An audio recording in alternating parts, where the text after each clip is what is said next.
Alright guys, welcome to part 2 of our study guide.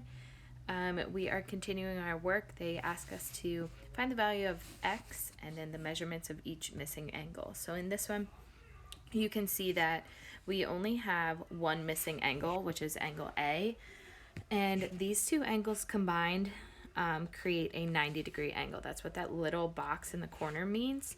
So these are complementary angles. So that means our equation should be x plus 9 plus 65 equals 90 degrees.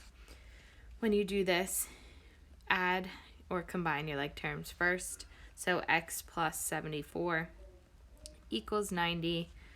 Solve this, subtract 74 from both sides, and x should be 16. Okay, once you find your value for x, then we can find the measure of angle A, which is x plus 9, so 16 plus 9, which tells me the measure of angle A is 25 degrees here. And we're done. All right, next one, same thing. We have to find the value for x and then the measures of each missing angle. So right now we have angle A, which is here, and angle B, which is there.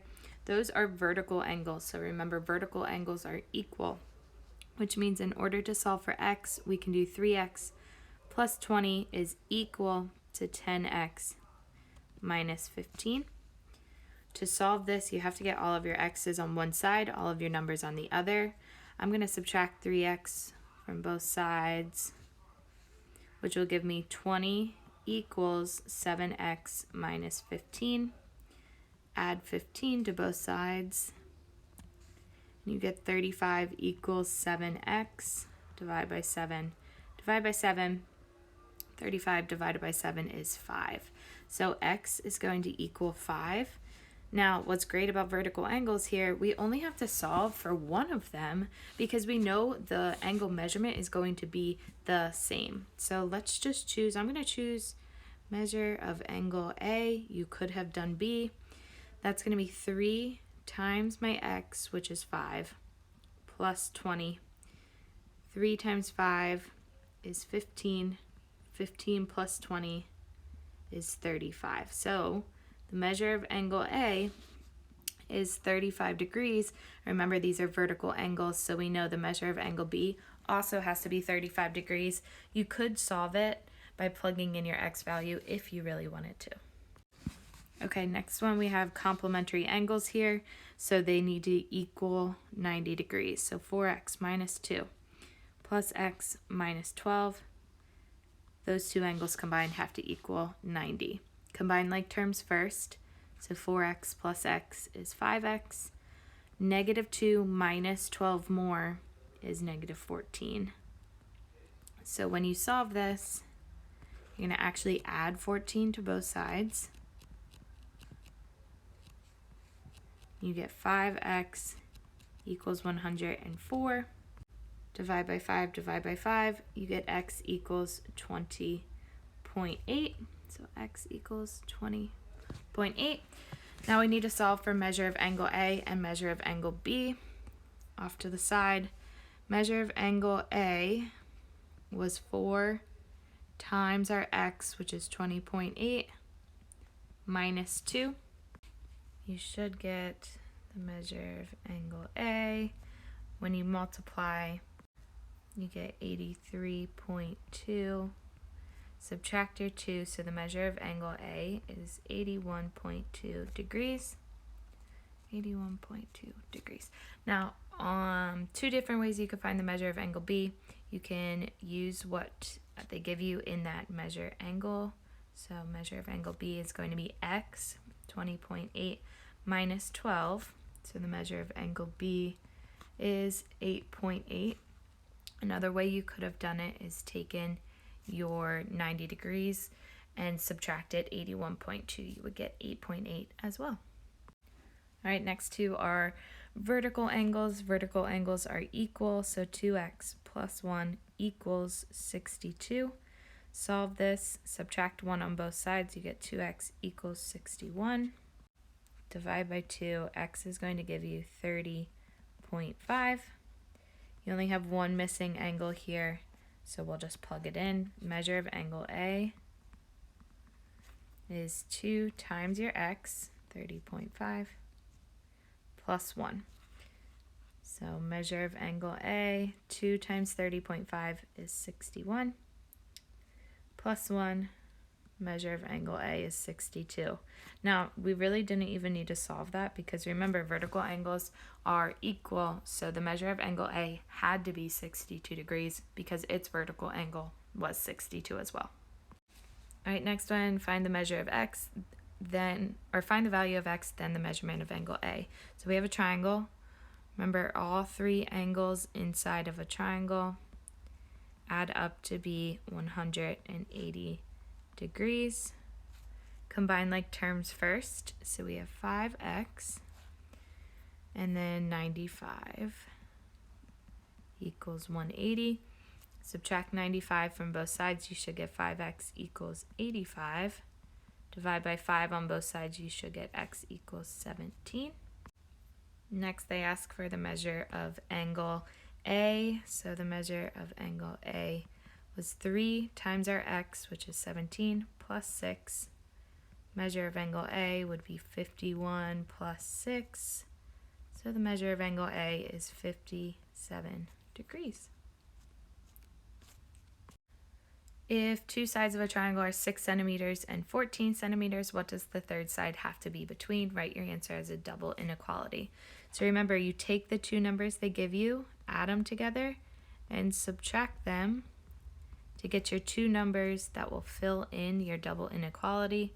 So 6 plus 14 gives me a big number of 20, and 14 minus 6 gives me my small number of 8. So what this double inequality says is that the third side of my triangle has to be greater than 8 but less than 20. Determine if the given side lengths will make a triangle or not. So they give you 3 sides. 2 of your sides have to be greater than the third. So what I mean is, look at this first one. We have 3 plus 4 has to be greater than 5. 3 plus 4 is 7. That is greater than 5, so we're good. 3 plus 5 has to be greater than 4. 8 is greater than 4, so we're good. And then last but not least, 4 plus 5 has to be greater than 3. And that is a true statement. So that's a yes. The next one, we have 1 plus 1 has to be greater than 2. 1 plus 1 is 2. These 2 numbers cannot be equal. So 2 is not greater than 2. This automatically is a no. I don't even have to keep going. Last but not least, 4, 5, and 10. 4 plus 5 has to be greater than 10. That already is a false statement. 9 is not greater than 10, so I don't have to keep going. That's going to be a no. Find the area of the regular polygon. So here we have a pentagon. First things first, whenever you have a pentagon, hexagon, octagon, any shape like this, you want to split it so you have a bunch of triangles. Remember, the amount of triangles you have should match the amount of sides. So 5 sides, we have 5 triangles.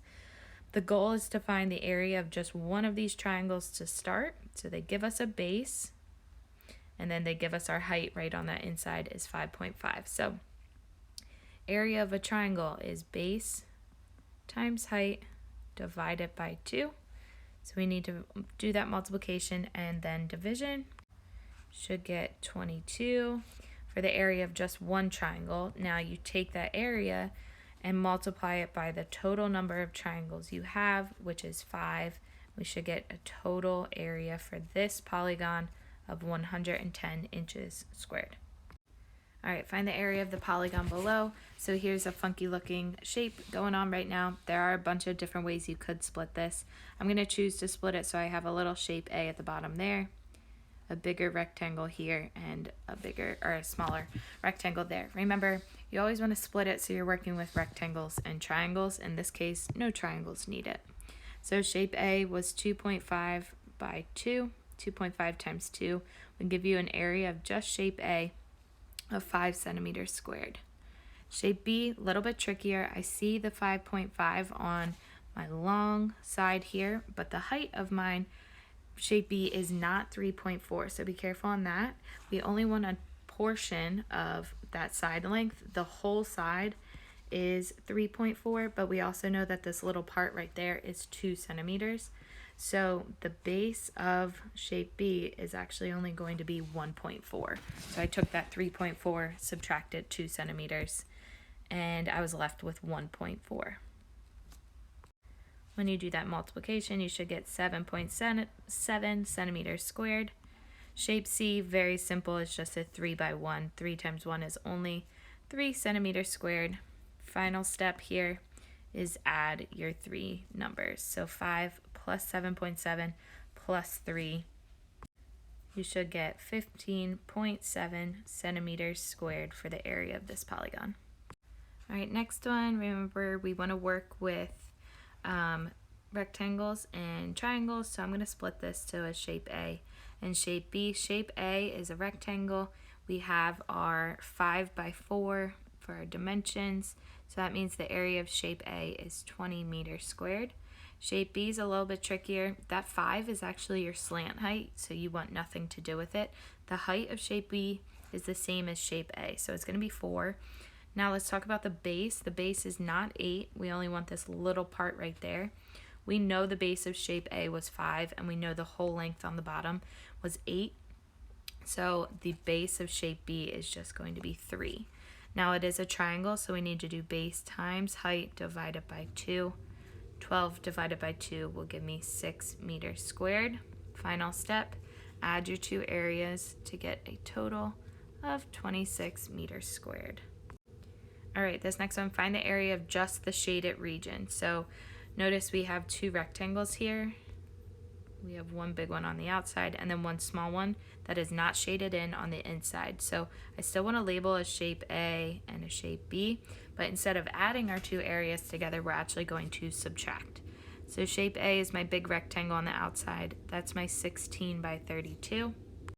When you do that multiplication, you should get 512 centimeters squared just for the area of shape A, and then shape B, that small rectangle on the inside, is a 12 by 5.